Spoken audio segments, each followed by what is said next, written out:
Sylvain Waserman. Merci Monsieur le Président. Monsieur le Ministre, la France a pris une décision historique en passant de 0,38 avec une cible de 0,55 sur l'APD.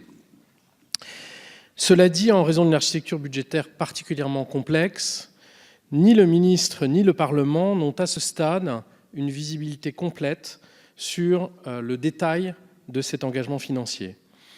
Les capacités de pilotage et de contrôle sont réduites et pour atteindre la trajectoire de 0,55, il est important de mesurer, parce que ce qu'on ne mesure pas, on ne le contrôle pas.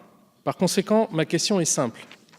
J'ai essayé à plusieurs reprises d'avoir le détail de l'APD française.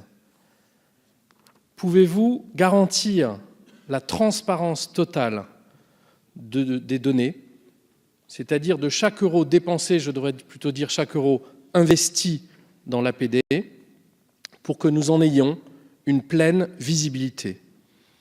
Et par ailleurs, il est question dans les conclusions du CICID d'un rapport présenté par le ministre au Président de la République et au Premier ministre sur la mise en œuvre de la trajectoire. Pouvez-vous nous dire si ce rapport du ministre a vocation à être rendu public et accessible pour les parlementaires? Monsieur le ministre, vous aurez compris qu'à notre sens, et nous avons à plusieurs reprises formulé cette demande, la transparence est une question bien sûr d'efficacité, mais aussi de lisibilité et de crédibilité pour l'APD française.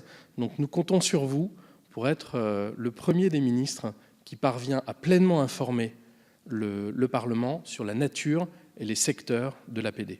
Merci beaucoup. Merci beaucoup, Monsieur le ministre. Vous avez la parole. Merci beaucoup, Monsieur le Président. Merci beaucoup, Monsieur le Président Waserman, pour cette question. Vous avez raison, l'aide publique au développement, elle se répartit, elle se décompose en de multiples programmes, deux essentiellement quand même, le programme 110, aide économique et financière au développement, qui est mis en œuvre par le ministère de l'économie et des finances, le programme 209, solidarité à l'égard des pays en développement, qui est mis en œuvre par le ministère de l'Europe et des Affaires étrangères, et s'y ajoute le Fonds de solidarité pour le développement, le FSD, qui recueille le produit des taxes affectées, et ça fait 40% des crédits budgétaires éligibles à l'APD. Mais tenez-vous bien, il y en a 60% qui sont répartis dans une myriade d'autres programmes, une vingtaine effectivement, ce qui, je vous le concède, ne facilite pas la lecture de tout cela. Donc, il y a un certain nombre de mesures ou de travaux qui ont déjà été mis en œuvre ou vont l'être.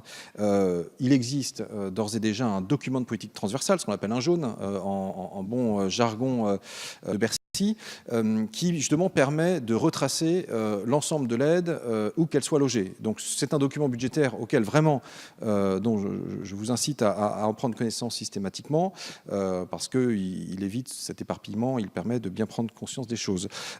Par ailleurs, les deux ministres, Jean-Yves Le Drian et Bruno Le Maire, ont convenu, et ça a été inscrit noir sur blanc dans le CICID du 8 février, que désormais, chaque année, il y aura une conférence budgétaire préalable qui réunira les deux ministères pour justement qu'on puisse préparer une copie qui justement soit commune, en dépit du fait qu'existent deux programmes séparés, gérés par les deux ministères. Et donc, il y aura cette approche qui sera conjointe, qui sera commune, qui ne sera pas divergente, et c'est important.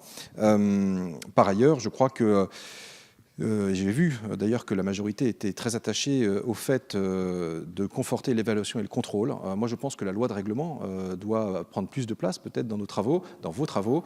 Et à cette occasion-là, ça permet de rendre compte et d'être redevable envers vous de tout ce qui se fait en matière d'APD.